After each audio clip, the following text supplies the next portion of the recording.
నమస్తే, welcome to prime time news. నేను Sheela. Bulletin. మాజీ సీఎం కేసీఆర్ కు కాళేశ్వరం కమిషన్ నోటీసులు జారీ చేసింది. కేసీఆర్ తో పాటు హరీష్ రావు, ఈటెల రాజేందర్ కు జస్టిస్ పీసీ ఘోష్ కమిషన్ నోటీసులు ఇచ్చింది. 15 రోజుల్లో విచారణకు హాజరు కావాలని కమిషన్ ఆదేశించింది.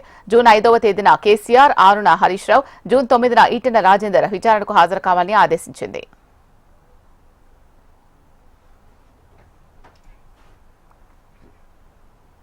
గజ్వెల్లోని ఎర్రవల్లి ఫామ్ హౌస్ కు మాజీ మంత్రి హరీష్ రావు వెళ్లారు. కేసీఆర్ తో ఆయన భేటీ అయ్యారు. కాళేశ్వరం కమిషన్ నోటీసుల నేపథ్యంలో భేటీకి ప్రాధాన్యత సంతరించుకుంది. అరగంటకు పైగా కొనసాగిన ఈ సమావేశంలో కాళేశ్వరం కమిషన్ నోటీసులపై కీలకంగా చర్చించారు. కాళేశ్వరం కమిషన్ నోటీసులపై స్పందించాలా వద్దా అన్నదానిపై చర్చించినట్లు సమాచారం. అలాగే కమిషన్ విచారణకు వెళ్లాలా లేదా అన్నదానిపై కూడా కేసీఆర్, హరీష్ రావు మంత్రాలు జరిపినట్టు తెలుస్తోంది.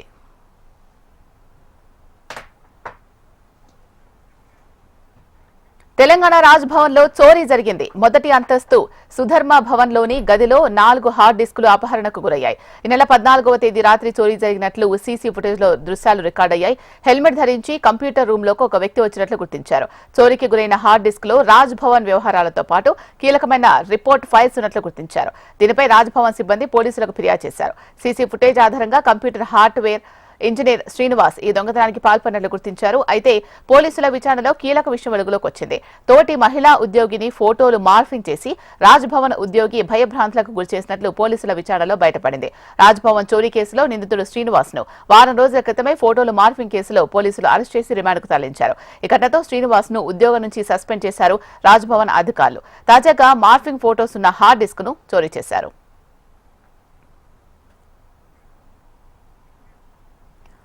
ప్రభుత్వ భూముల్లో సాగు చేసుకుంటున్న పేద రైతుల జాబితాను సిద్ధం చేసి వారికి జూన్ 2వ తేదీన సీఎం రేవంత్ చేతుల మీదుగా సాగుకు పట్టాలు ఇవ్వనున్నారని రెవెన్యూ శాఖ మంత్రి పొంగులేటి శ్రీనివాసరెడ్డి తెలిపారు.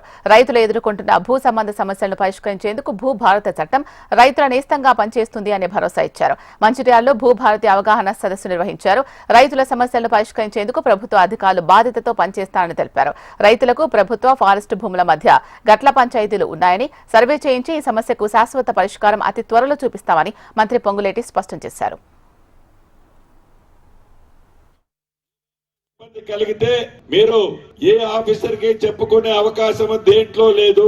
కానీ ఇక్కడ ఆనాడు మీరు డైరెక్ట్ గా కోర్టుకే పోవాల్సి వచ్చేది. ఇప్పుడు కోర్టుకి వెళ్ళనవసరం లేదు. ప్రతి సమస్యని రెవెన్యూ డిపార్ట్మెంట్ లోనే పరిష్కార మార్గం కనుగొనే విధంగా గౌరవ ముఖ్యమంత్రి రేవంత్ రెడ్డి గారి కోసమో, గౌరవ మంత్రుల కోసమో, గౌరవ శాసనసభ్యుల కోసమో తయారు చేసిన చట్టం కాదిది. ప్రజలందరూ నచ్చే మెచ్చే విధంగా దేశ వ్యాప్తంగా 18 రాష్ట్రాలలోని అనేక రెవెన్యూ చట్టాలు పరిశీలించి మీ అందరి కోరిక మేరకు ఆనాటి ప్రభుత్వం 4 గోడల మధ్య 4 వ్యక్తులు ధరణి చట్టాన్ని తయారు చేసినట్లు కాకుండా ఈ భూభారతి చట్టం ప్రజలు ఏమి కోరుకుంటున్నారో, ప్రజలు ఏ చట్టము పెడితే వారి సమస్యలు పరిష్కారం అవుతావని ఆలోచిస్తున్నారో అటువంటి చట్టమే ఈ భూభారతి చట్టం. ఈ చట్టంతో రాబోయే రోజుల్లో మీ సమస్యలన్నిటికీ పరిష్కారం కనుగొనే విధంగా గౌరవ ముఖ్యమంత్రి గారు, సహచర కేబినెట్ మంత్రులందరూ, దీంట్లో ప్రధానంగా శ్రీధరబాబు గారి పాత్ర చాలా పెద్దది. మహిళల అభివృద్ధితోనే దేశ పురోగతి సాధిస్తామన్నారు మంత్రి కోమటిరెడ్డి వెంకటరెడ్డి. సౌరశక్తి వినియోగంతో విద్యుత్ ఉత్పత్తి చేసి ఆదాయం సంపాదించుకునేందుకు స్వయం సహాయక మహిళా సంఘాల సభ్యులతో సోలార్ బ్యాటరీ యూనిట్స్ ఏర్పాటు చేసినట్లు ఆయన తెలిపారు. నల్గొండ జిల్లా కట్టంగూరు మండలం ఐటీ పాముల గ్రామంలో Swachh Shakti off grid cooperative solar battery యూనిట్లను ప్రారంభించడం గర్వకారణమన్నారు వెంకటరెడ్డి. 1 కోటి మంది మహిళలను కోటీశ్వరాలను చేయడమే లక్ష్యంగా కాంగ్రెస్ ప్రభుత్వం పనిచేస్తుంది అన్నారు. మహిళలకు సంబంధించిన విషయం ఇది ఒక మంచి కార్యక్రమం. ఇలా సోలార్ పవర్ అనేది మన దేశంలోనే కాదు, ప్రపంచవ్యాప్తంగా కూడా న్యూక్లియర్ గానీ, థర్మల్ గానీ అన్ని రెడ్యూస్ చేసుకుంటూ సోలార్ వైపు ముందు పోవాలని, పొల్యూషన్ లేకుండా తక్కువ ఖర్చుతో. అలాగే గతంలో అయితే సోలార్ని మధ్యాహ్నం వస్తే మధ్యాహ్నం వరకే వాడాలి, నైట్ స్టోరేజ్ లేకుండే. ఇప్పుడు జపాన్ లో నైట్ స్టోరేజ్ కూడా బ్యాటరీస్ కూడా కనుక్కున్నాం. నైట్ స్టోరేజ్ బ్యాటరీస్ కూడా వచ్చిన తర్వాత సోలార్ ఇలా ప్రపంచం అంతా, అమెరికా లాంటి దేశాలు కూడా న్యూక్లియర్ కానీ, థర్మల్ కానీ పనిచేసి సోలార్ వైపు రావడం జరిగింది. అందులో భాగంగా హైట్ పవర్ లో పెడుతున్నప్పుడు నేను 1 నిమిషం కూడా ఆలోచించకుండా వెంటనే మీరు ప్రోగ్రాం పెట్టండి, తప్పకుండా ముందుగా 50 మంది మన అక్క చెల్లెళ్లకు మహిళా సంఘాల వాళ్ళని సెలెక్ట్ చేసి వారితో ఈ కార్యక్రమాన్ని చేపిస్తామని చెప్పి. ప్రతి ఒక్కరిలోనూ సృజనాత్మకత దాగి ఉంటుందని, దానిని వెలికి తీయడం ద్వారా గుర్తింపు లభిస్తుందని మంత్రి దుద్దిళ్ల శ్రీధరబాబు అన్నారు. సింగరేణి సంస్థ ఆధ్వర్యంలో నిర్వహించిన స్కిల్ డెవలప్మెంట్ కార్యక్రమాన్ని ఆయన ప్రారంభించారు. కాంగ్రెస్ ప్రభుత్వం ఏర్పడిన నాటి నుంచి 57,000 మందికి నిరుద్యోగులకు ఉద్యోగ అవకాశాలు కల్పించామని తెలిపారు. నిరుద్యోగులకు ఉద్యోగాలు కల్పించాలి అనే లక్ష్యంతో ప్రతి నియోజకవర్గంలో స్కిల్ డెవలప్మెంట్ ట్రైనింగ్ సెంటర్ ఏర్పాటు చేయడానికి కృషి చేస్తున్నామన్నారు మంత్రి శ్రీధరబాబు.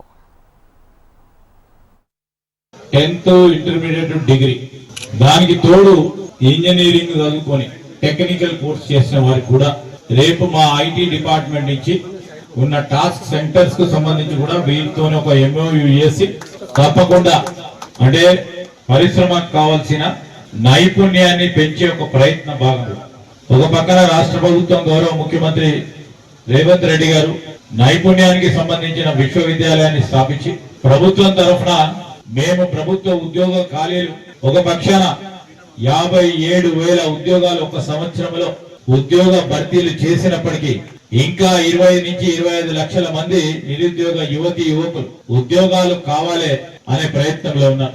ఒక పక్షాన వివిధ పరిశ్రమలో నైపుణ్యం ఉన్న మాకు ఉద్యోగస్తులు కావాలని ఆ నైపుణ్యం ఉన్న ఆ స్టూడెంట్ కావాలని వ్యక్తులు చూస్తా ఉన్న సందర్భంలో ఎక్కడో మధ్యలో గ్యాప్ ఉన్నది. ఆ గ్యాప్ ను పూరించడానికి అక్కడ మనము రాష్ట్ర స్థాయిలో ఒక skills university young India skills యూనివర్సిటీని ఏర్పాటు చేసుకున్నాం. తప్పకుండా పెద్ద ఎత్తున ఇక్కడ మా నిరుద్యోగ యువకులు ఉన్నారు. ఇక్కడ ఏర్పాటు చేయాలని చెప్తే వెంటనే సీఎం ఎంపీ గారితో మాట్లాడి అక్కడ ఒక నైపుణ్య కేంద్రాన్ని ఏర్పాటు చేసుకున్నాం. హైదరాబాద్ మెట్రో రైలు యాజమాన్యం కీలక నిర్ణయం తీసుకుంది. ఇటీవల పెంచిన మెట్రో ఛార్జీలు సవరించింది. పెంచిన ఛార్జీలను 10% తగ్గిస్తూ మెట్రో యాజమాన్యం నిర్ణయం తీసుకుంది. తగ్గిన ఛార్జీలు మే 24 నుంచి వర్తించనున్నాయి.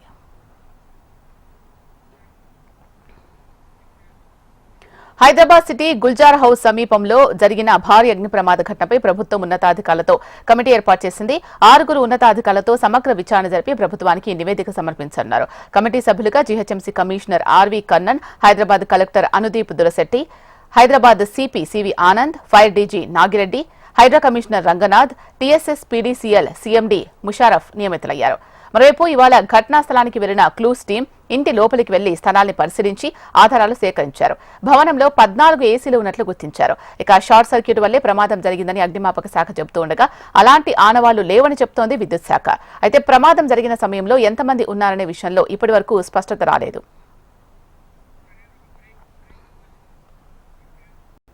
ఏపీ కేబినెట్ జరిగింది. ఈ సమావేశంలో లిక్కర్ స్కామ్, జంగారెడ్డిగూడెం కల్తీసారా మరణాలపై సుదీర్ఘంగా చర్చించారు. తాజా పరిణామాలు, నిందితుల విచారణ, అరెస్టులు, తదుపరి కార్యాచరణపై కేబినెట్ కు డీజీపీ హరీష్ కుమార్ గుప్తా వివరించారు. ఈ సందర్భంగా సీఎం చంద్రబాబు కీలక వ్యాఖ్యలు చేశారు. లిక్కర్ స్కామ్ పై పారదర్శకంగా విచారణ జరుగుతోంది అన్న ఆయన తప్పు చేసిన వారు ఎవరైనా సరే వదిలేది లేదని తేల్చెప్పారు. ఎన్డీఏ ప్రభుత్వంలో చట్టబద్దత పాలన ఉంటుంది అన్నారు. ఎవరు తప్పు చేసినా శిక్ష తప్పదని హెచ్చరించారు. లిక్కర్ స్కామ్ పై మంత్రులు ఎవరు కామెంట్స్ చేయొద్దన్న సీఎం చంద్రబాబు విచారణ ఒక పద్ధతి ప్రకారం జరుగుతోంది అన్నారు. ఏపీ కేబినెట్ భేటీలో ప్రధాని మోడీ విశాఖ టూర్ పై చర్చించినట్లు తెలుస్తోంది. వచ్చే నెలలో వైజాగ్ లో ప్రధాని మోడీ పర్యటించనున్నారు. జూన్ 21న అంతర్జాతీయ యోగా డే సందర్భంగా మోడీ టూర్ జరగనుంది.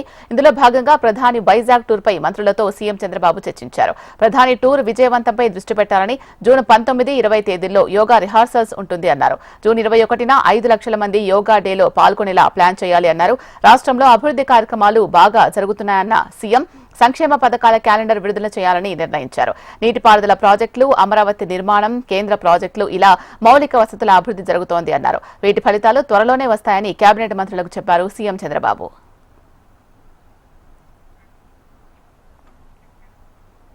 భోగాపురం ఎయిర్పోర్టుకు 500 ఎకరాలు కేటాయిస్తూ కేబినెట్ నిర్ణయం తీసుకుందని మంత్రి కొలుసు పార్థసారథి తెలిపారు.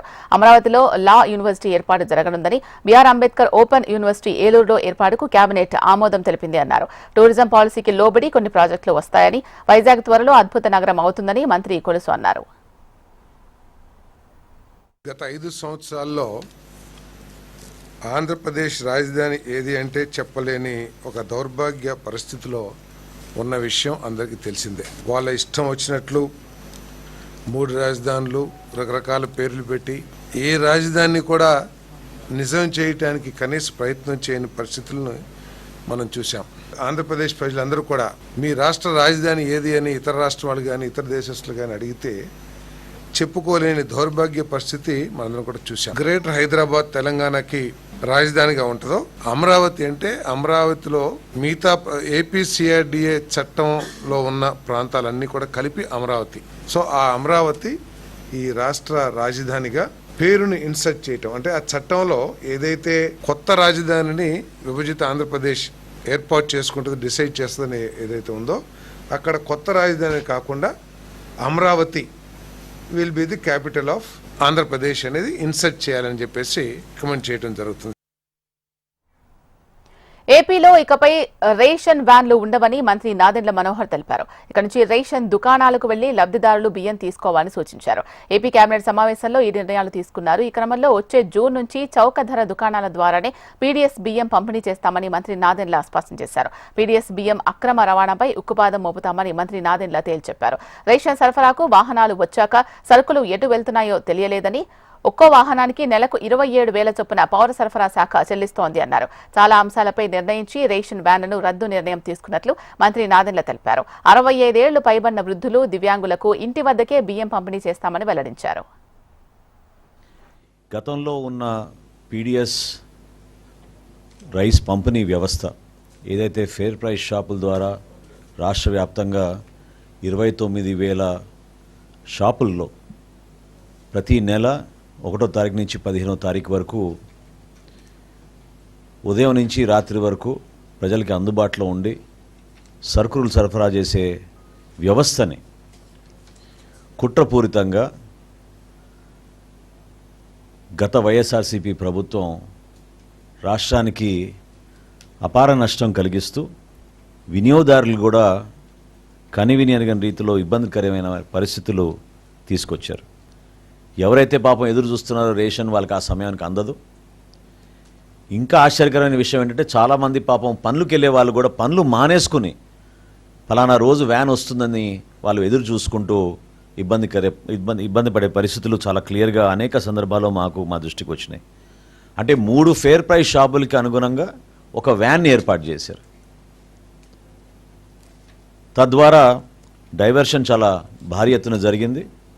ఇది అనేక కోణాల నుంచి మేము దర్యాప్తు చేసి మాకు వచ్చిన రిపోర్ట్స్ మేరకు అదేవిధంగా ఈరోజున ఆర్థిక వ్యవస్థ అంటే ఇంకా మేము ఇంకొక 385 కోట్ల రూపాయలు వెచ్చించాల్సి వస్తుంది వీళ్ళ కాలం మొత్తం పూర్తి చేసుకుంటే. అయినా ఏమీ ఉపయోగం లేదు. వినియోగదారులకు ఏ విధమైన అడిషనల్ సర్వీస్ ఇవ్వలేకపోతున్నాం.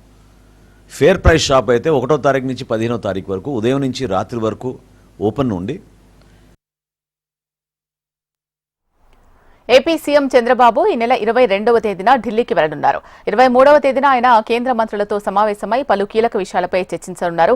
24న నీతి ఆయోగ్ పాలక మండలి సమావేశానికి హాజరవుతారు. 24వ తేదీ రాత్రికి ఢిల్లీ నుంచి తిరిగి అమరావతికి చేరుకుంటారు. 2 రోజుల ఢిల్లీ పర్యటనలో సీఎం చంద్రబాబు పలువురు వ్యాపారవేత్తలను కలిసి ఏపీకి రావాల్సిన పెట్టుబడులను ఆకర్షించనున్నట్లు సమాచారం. ఏపీ సీఎం చంద్రబాబు రేపు తన సొంత నియోజకవర్గం కుప్పంలో పర్యటించనున్నారు.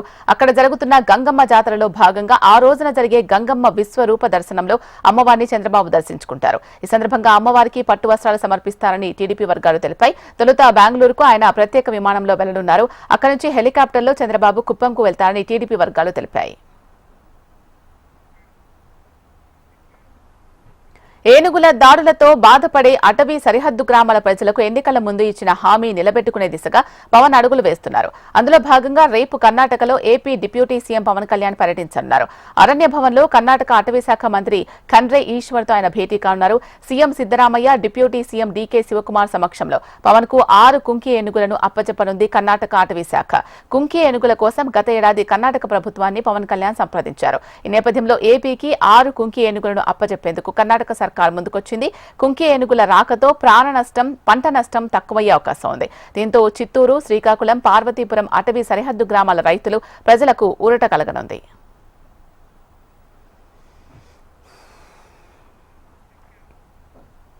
కూటమి నేతలు అధికారులకు వైసీపీ అధినేత జగన్ మాస్ వార్నింగ్ ఇచ్చారు. కూటమి ప్రభుత్వం వైసీపీ కార్యకర్తలను పాత కేసులు తవ్వి ఇబ్బందులు పెడుతోందని మండిపడ్డారు. వైసీపీ కార్యకర్తలకు అన్యాయం చేసిన వాళ్లను వదిలిపెట్టబోను అన్నారు. రాబోయేది వైసీపీ ప్రభుత్వమే అని, ఎవరు అన్యాయం చేశారో వారి పేర్లు రాసుకోండి అన్నారు జగన్. పార్టీ కార్యకర్తలకు అన్యాయం చేసిన వారికి సినిమా చూపిస్తామని హెచ్చరించారు. ఎవడెవడైతే మీకు అన్యాయం చేశాడో పర్వాలా, అన్యాయం చేయండి, చేయించుకుంటాం, టైం మీది, కానియండి, కొట్టండి అని చెప్పండి. ఆడు ఎవడు ఏం చేస్తా ఉన్నాడో పేరు రాసుకోండి. రెడ్ బుక్ అని నేను చెప్పను, కానీ పేరైతే రాసుకోండి. మీరు ఏ బుక్లో రాసుకున్నా పర్వాలా, పేరైతే మీరు రాసుకోండి. దాని తర్వాత మాత్రం అన్యాయం చేసినోనికి సినిమా మాత్రం మనం చూపిస్తామని చెప్తాను. ఆ మనిషి రిటైర్డ్ అయి ఉన్నా కూడా లాక్కొని వస్తా, ఆ మనిషి దేశం విడిచిపెట్టిపోయినా లాక్కొని వస్తా. ఎవరిని వదిలిపెట్టేది ఉండదు. ఒక్కొక్కడికి మాత్రం సినిమా మాత్రం ఎలా చూపించానో అలా చూపిస్తామని మాత్రం చెప్తాను. ఖచ్చితంగా ఏదైతే నాటుతున్నారో, ఏదైతే ఇత్తుతున్నారో, ఇది రెండింతలు వీళ్ళకు పండే కార్యక్రమం కూడా జరుగుతుందని మాత్రం ప్రతి కార్యకర్తకు గట్టిగా చెప్పండి. తిరుమల కొండపై అన్యమత ఉద్యోగస్తుల విషయంలో టీటీడీ కీలక నిర్ణయం తీసుకుంది. టీటీడీలోని 29 మంది అన్యమత ఉద్యోగులకు వీఆర్ఎస్ ఇచ్చి పంపనున్నారు. టీటీడీ చైర్మన్ బీఆర్ నాయుడు అధ్యక్షతన టీటీడీ పాలక మండలి సమావేశం జరిగింది. ఈ సమావేశంలో పలు కీలక నిర్ణయాలు తీసుకున్నారు. తిరుమలలో మఠాల ఆక్రమణలపై పరిశీలన జరుగుతోందని, నిబంధనలు ఉల్లంఘించిన వారిపై చర్యలు తీసుకుంటామని టీటీడీ ఈవో శ్యామలరావు తెలిపారు. శ్రీవారి ఆలయ భద్రత దృష్ట్యా యాంటీ డ్రోన్ టెక్నాలజీ తీసుకురానున్నట్లు వెల్లడించారు. చాలా మంది డాక్టర్స్, ప్రొఫెషనల్స్ ఈ వైద్య సేవ అందించడానికి వాలంటీర్గా ఎలా అయితే శ్రీవారికి మనకి వాలంటీర్ వ్యవస్థ ఉందో ఆ విధంగా ఇవ్వడానికి చాలా మంది ముందుకు వస్తున్నారు. దానికి కూడా శ్రీవారి వైద్య సేవ పేరు మీద వారందరికీ కూడా ఇవ్వడానికి, సేవ చేయడానికి అవకాశం ఇవ్వడానికి ముఖ్యమంత్రి గారు కూడా గతంలో చెప్పడం జరిగింది. ఇక్కడికి వచ్చినప్పుడు వారు డైరెక్షన్ కూడా ఇవ్వడం జరిగింది. దాని ప్రకారం గవర్నింగ్ కౌన్సిల్లో నిర్ణయం తీసుకున్నాము స్విమ్స్కి సంబంధించి. అలాగే ఇవాళ గవర్నింగ్ టీటీడీ బోర్డులో కూడా ఈ విధంగా నిర్ణయం తీసుకున్నాం. దాంతోపాటుగా వాలంటీర్స్ని, శ్రీవారి సేవకి వాలంటీర్స్ కూడా తీసుకుని ఆ వాలంటీర్స్ ద్వారా ఇక్కడ సేవలు పొందడానికి వచ్చిన ఎవరైతే పేద ప్రజలు ఉంటారో, చాలామంది చదువుకోని వాళ్ళు, కొద్దిగా నాలెడ్జ్ అంత తెలియని వాళ్ళు, అక్కడ ప్రాంతాలు తెలియని వాళ్ళు, వీళ్ళందరూ వస్తారు. వాళ్ళకి గైడ్ చేసి ఏ విధంగా వాళ్ళకి సేవలు అందించడానికి, ఎక్కడెక్కడికి వెళ్ళాలి, సేవలు పొందాలంటే ఎక్కడికి వెళ్ళాలి, ఇవన్నీ కూడా volunteers. Greater Visakha deputy mayor పదవి ఎన్నికకు ఫైనల్ గా తెరపడింది. విశాఖ డిప్యూటీ మేయర్ గా దల్లి గోవిందరాజు ఎన్నికయ్యాడు. ఎన్నిక కోసం నిర్వహించిన ప్రత్యేక సమావేశానికి 59 మంది సభ్యులు హాజరయ్యారు. ఎన్నికకు సరిపడా కోరం సరిపోవడంతో జాయింట్ కలెక్టర్ మయూరి అశోక్ ఎన్నిక నిర్వహించారు.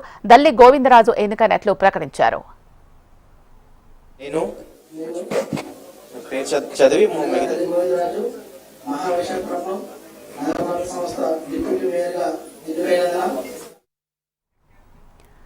తిరువూరు మున్సిపల్ చైర్మన్ ఎన్నిక వాయిదా పడింది. కోరం సరిపడినంత లేకపోవడంతో ఎన్నికను వాయిదా వేస్తున్నట్లు అధికారులు తెలిపారు. అయితే చైర్మన్ ఎన్నిక సందర్భంగా వైసీపీ అరాచకాలు చేస్తోందని తిరువూరు ఎమ్మెల్యే కొలకపూడి శ్రీనివాసరావు ఫైర్ అయ్యారు. కూటమి ప్రభుత్వం పాలన నచ్చి కొందరు కౌన్సిలర్లు తన వైపు వస్తుంటే వైసీపీ వారిని అడ్డుకొని కిడ్నాప్ చేయడం సరికాదు అన్నారు. కౌన్సిలర్లను ఎక్కడ దాచినా సమయానికి ఎన్నిక జరిగేలా చూడాలని ఎమ్మెల్యే కొలకపూడి శ్రీనివాసరావు కోరారు.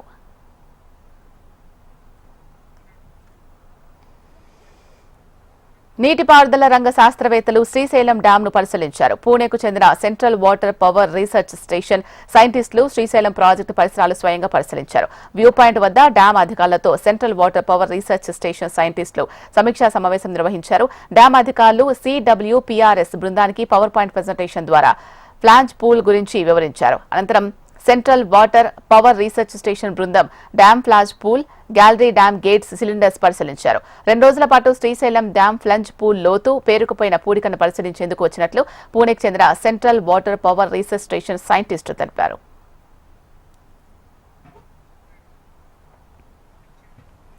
విజయనగరం ఉగ్రకుట్ర భగ్నం కేసులో సంచలన విషయాలు వెలుగులోకి వస్తున్నాయి. ఉగ్రకుట్ర భగ్నం కేసులో అరెస్టైన సిరాజ్ మానవ బాంబుల తయారీ లక్ష్యంగా సిరాజ్ పనిచేసినట్టు తెలుస్తోంది. 11 బ్యాంకుల్లో సిరాజ్ కు ఖాతాలు ఉన్నట్లు అధికారులు గుర్తించారు. 20 మంది యువకులతో గ్రూప్ ఏర్పాటు చేసిన సిరాజ్ పంజాబ్, రాజస్థాన్ తో పాటు పలు రాష్ట్రాల్లో నెట్వర్క్ డెవలప్ చేసేందుకు ప్రయత్నించినట్టు తెలుస్తోంది. విజయనగరం నుంచి ఆపరేషన్ కు సిరాజ్ ప్లాన్ చేసినట్టు తెలుస్తోంది. భారత్ ను ఇస్లామిక్ రాజ్యంగా మార్చాలి అనేది లక్ష్యంగా పనిచేసినట్లు ఎన్ఐఏ అధికారుల ప్రాథమిక విచారణలో వెల్లడైంది. సిరాజ్ తో పలువురు సౌదీ వాసులతోనూ పరిచయాలు ఉన్నాయని, అక్కడి నుంచే సిరాజ్కు నిధులు వస్తున్నట్లు పోలీసు అధికారులు అనుమానిస్తున్నారు. టూరిజం డెవలప్మెంట్ పై కేంద్ర ప్రభుత్వం ఫోకస్ పెంచింది. పహల్గామ్ ఉగ్రదాడి అనంతరం భారత్లో పర్యాటక రంగంలో మార్పులు చోటు చేసుకున్నాయి. దీంతో పర్యాటక రంగంను గాడిన పెట్టేందుకు కృషి చేస్తోంది కేంద్రం. ఈ నేపథ్యంలోనే ప్రధాని మోడీ ఉన్నతాధికారులతో కీలక సమావేశం నిర్వహించారు. దేశంలో పర్యాటక రంగ పరిస్థితులు, అభివృద్ధిపై చర్చించారు. ఉగ్రదాడి అనంతరం ముఖ్యంగా కశ్మీర్లో పర్యాటక రంగం దెబ్బతింది. ఇప్పుడిప్పుడే అక్కడ పరిస్థితులు చక్కబడుతూ ఉండడంతో పర్యాటకాన్ని మరింత ప్రోత్సహించే పనిలో పడింది కేంద్ర ప్రభుత్వం. గూఢచర్యం కేసులో అరెస్టైన యూట్యూబర్ జ్యోతి మల్హోత్రాను విచారిస్తున్న పోలీసులకు దర్యాప్తులో కీలక విషయాలు వెలుగులోకి వస్తున్నాయి. పాకిస్తానీ ఏజెంట్లతో ఆమె క్రమం తప్పకుండా సంప్రదింపులు జరిపిందని, వాటిని రహస్యంగా ఉంచేందుకు పలు ఎన్క్రిప్ట్ చేసిన ప్లాట్ఫామ్లను వినియోగించినట్లు విచారణలో తేలింది. తమ కస్టడీలో ఉన్న జ్యోతిపై అధికారులు ప్రశ్నల వర్షం కురిపించారు. పాకిస్తాన్ ఇంటెలిజెన్స్ ఆపరేటివ్స్ తో సంబంధాలు, అంతర్జాతీయ పర్యటనలు, సమాచార బదిలీ గురించి ఎన్ఐఏ ఇంటెలిజెన్స్ బ్యూరో లోతుగా ప్రశ్నిస్తున్నారు. పాకిస్తాన్, చైనా, బంగ్లాదేశ్, దుబాయ్ పర్యటనలపై కూడా ఆరా తీస్తున్నారు. పాకిస్తాన్, ఆఫ్ఘనిస్తాన్ సరిహద్దు వరకు ఆమె సంబంధాలను ఏర్పరచుకున్నట్లు ఈ దర్యాప్తులో వెల్లడైంది. బెంగాల్లో త్రుటిలో ఘోర రైలు ప్రమాదం తప్పింది. ప్యాసింజర్ రైలు ఇంజన్లో నుంచి ఒక్కసారిగా మంటలు చెలరేగాయి. గసాల్ రైల్వే స్టేషన్ దగ్గర ఈ ఘటన చోటు చేసుకోగా మంటలను గమనించి లోకో పైలట్ రైలును ఆపేయడంతో భారీ ప్రమాదం తప్పింది. రైలును నిలిపివేయడంతో ప్రయాణికులు సురక్షితంగా బయటపడ్డారు. స్థానికుల సమాచారంతో ఘటనాస్థలానికి చేరుకున్న ఫైర్ సిబ్బంది మంటలను అదుపు చేశారు. ప్రమాదంపై రైల్వే శాఖ దర్యాప్తు చేపట్టింది. పహల్గామ్ ఉగ్రదాడికి ప్రతీకారంగా భారత్ ఆపరేషన్ సింధూర్ను భారత త్రివిధ దళాలు విజయవంతంగా చేపట్టాయి. ఉగ్ర స్థావరాలను సమన్వయంతో ధ్వంసం చేశాయి. ఈ ఆపరేషన్కు సంబంధించిన దృశ్యాలను గత కొన్ని రోజులుగా ఎక్స్ వేదికగా ఇండియన్ ఆర్మీ షేర్ చేస్తుండగా తాజాగా ఎయిర్ ఫోర్స్ కూడా ఈ తరహా వీడియోను పంచుకుంది. ఇండియన్ ఎయిర్ ఫోర్స్ ఎప్పుడూ దృఢ సంకల్పంతో ప్రతిస్పందిస్తూ సామర్థ్యాన్ని ప్రదర్శించింది. వైమానిక దళ విన్యాసాలు, శత్రు స్థావరాలపై మిసైల్ దాడులను అందులో ప్రదర్శించింది.